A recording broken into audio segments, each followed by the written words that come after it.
Hello and welcome to the North Coast Journal Preview. This is a show where we take a look at what is coming to the current edition of the North Coast Journal.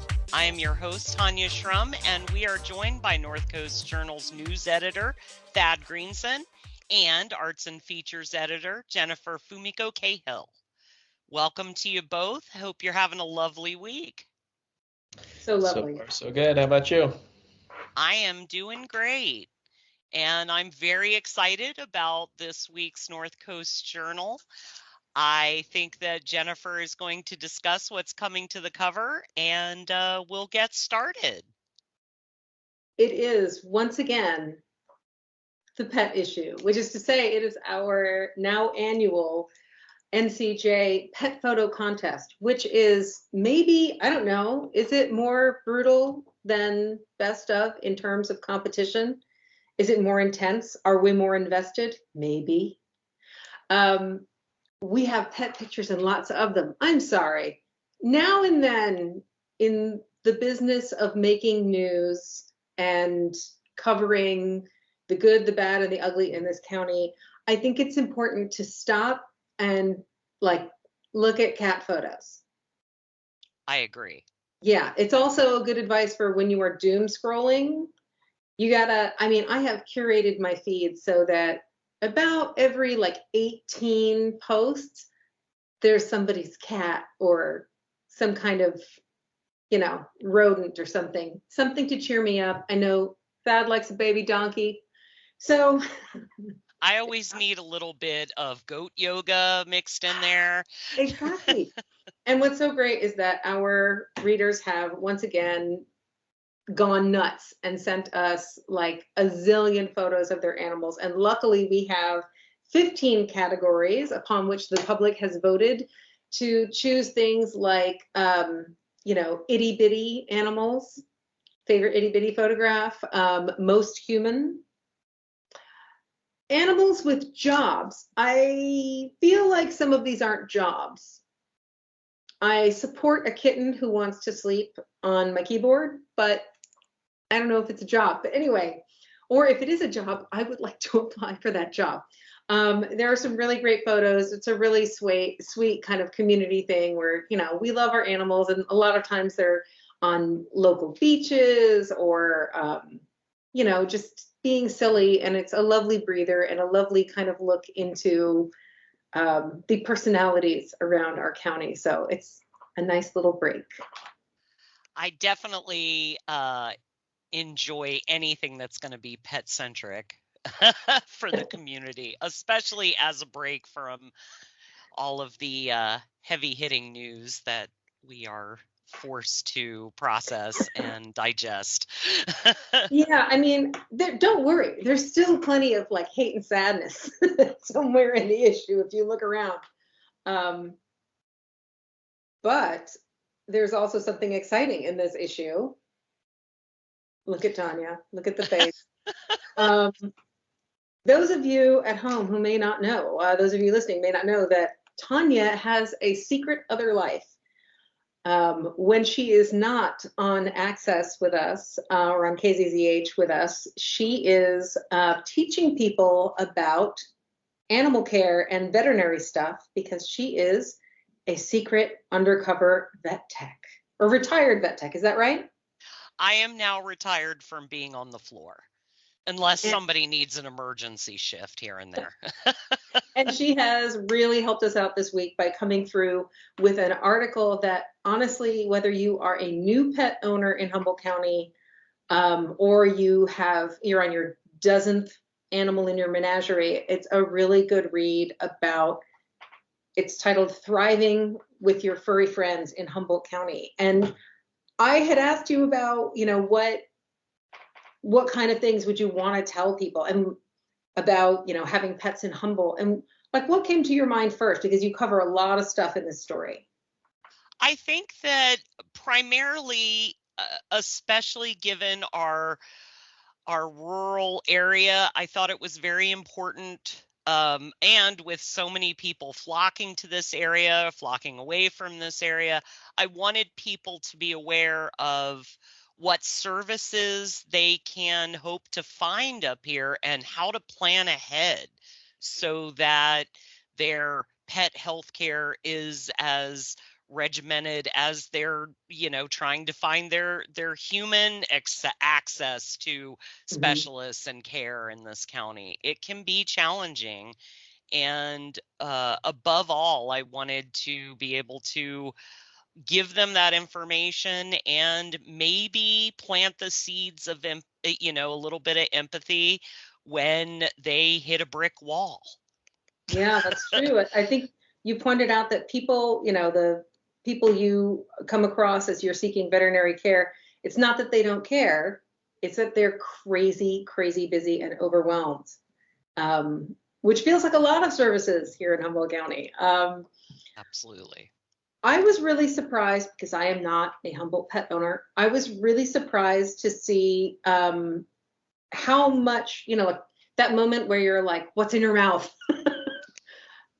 How serious that can be on the North Coast. I had not realized, like, if you could talk a little bit about the fish and then the plants, this horrible plant.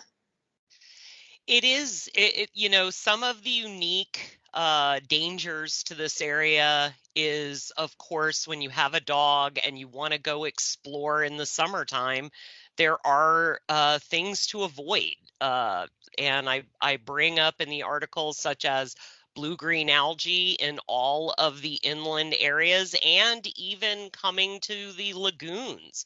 You kind of have to be able to spot it and avoid it, not only for your furry friends, but yourself and your children, and fish carcasses. I mean, all of us, have a fisherman in our life, and they might leave some innards on the bank, and that can be potentially incredibly dangerous if your dog happens upon it and ingests it.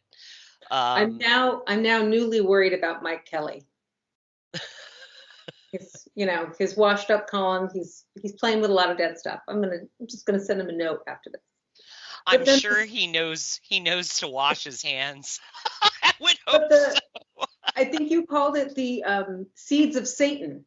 The seeds of Satan are real, and I needed to trim back all of the expletives that I could have used in the article to describe them.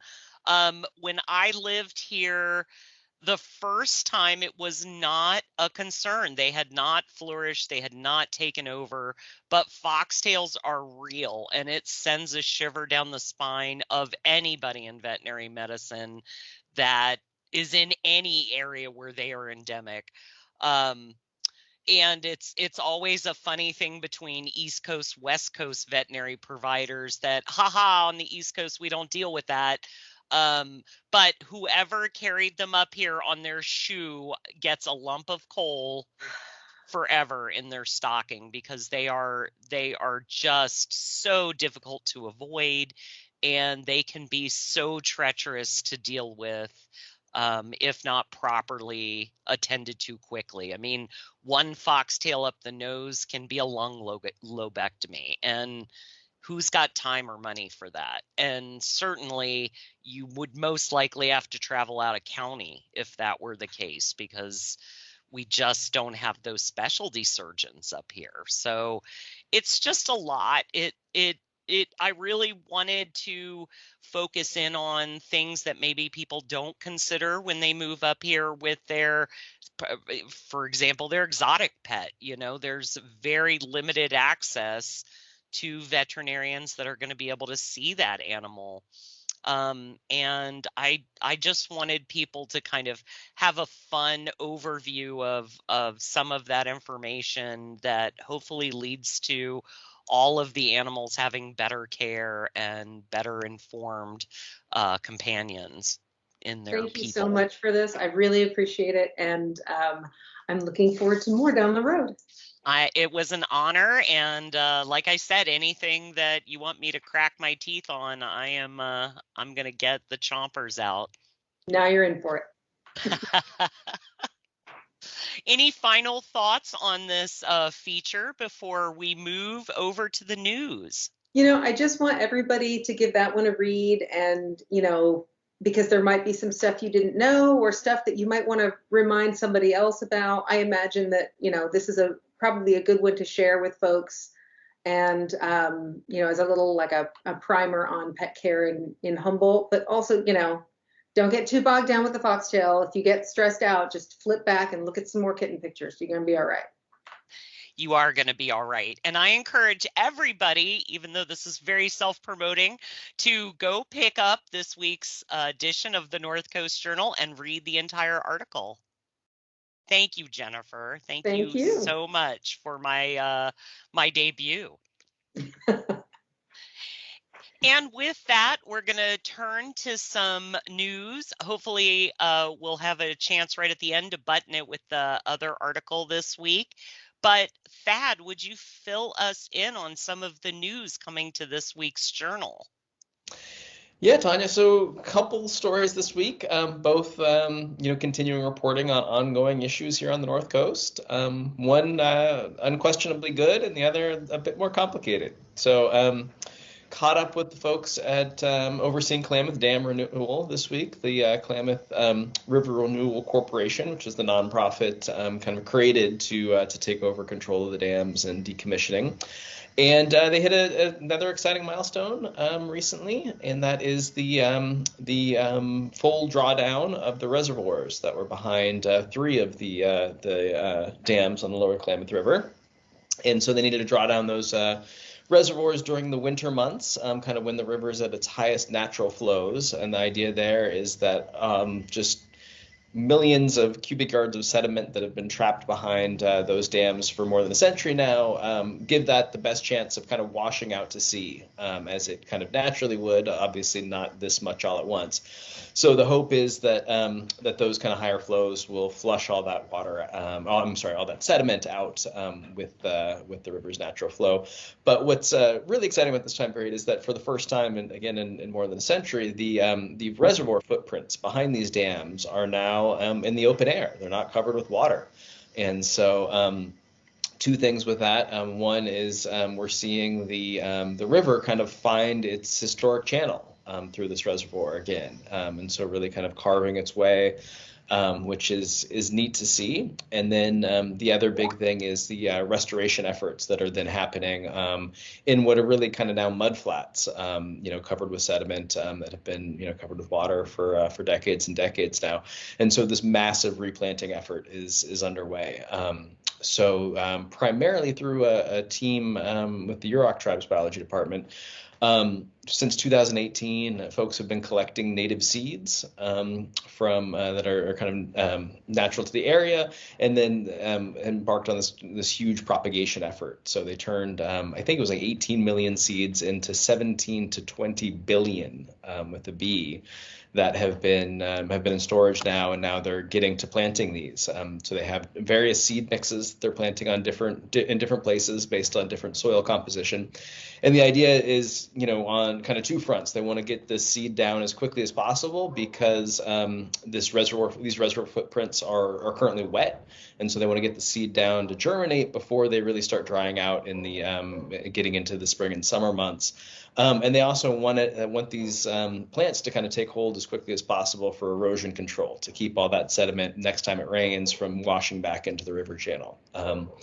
So that's kind of a whole lot, but it's generally exciting news. And the biggest, I think the most exciting part of it is that the Klamath River Renewal Corporation folks report that everything is moving on schedule. And so they fully anticipate having these dams out of the river by November, really by the time the fall salmon runs come back to the river, which is really neat. This was a wonderful update, and I had thought about the fact that you would have to engineer it to avoid interrupting the natural process of the salmon spawning, but I had not considered actually the timing to get some of the sediment to wash out. That's brilliant. Yeah, and it's just fortunate that it happens, that those two windows coincide, right? Is that the most opportune time for releasing all the sediment down the river also happens to be the time when there's no adult salmon in the river. The juveniles are still up in the tributaries, so it really is kind of the safest and most effective time to flush again this massive amount of sediment down the river. One thing for folks who might be, visiting Lake Klamath is to note that there is going to be a high amount of turbidity for the next month or so. The water is going to look very cloudy, very muddy, but it is, according to all of the water sample tests that they've done and sediment sample tests, they're not finding anything that they didn't expect. So there's no, some people prior to this removal effort had worried that there might be, some sort of toxins in the sediments or things like that would have a really, really negative effect flushing out. But they're not finding that. They say that everything, so far, all the testing is coming back right in line with what they'd expected, which is really good news. That's great news.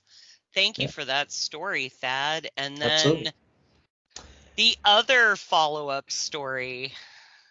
I feel like I'm going to be writing about Eureka City Schools and the Jacobs Middle School campus forever. But we have an update on that acquisition. So as regular listeners, viewers, readers will recall, back in December, Eureka City Schools kind of out of nowhere approved a somewhat unusual property exchange. So it has the 14-acre former Jacobs Middle School site that it has been trying to offload for years now, and had been in negotiations with the California Highway Patrol to sell it to them. And kind of did an abrupt left turn and entered into an agreement with AMG Communities LLC, a kind of a mystery group that was proposing to trade a small residential property and $5.3 million to Eureka City Schools for this Jacobs site. And there had been a lot of kind of speculation right after the board voted to approve this deal back on December 14th about kind of the propriety of the way they did it and whether they met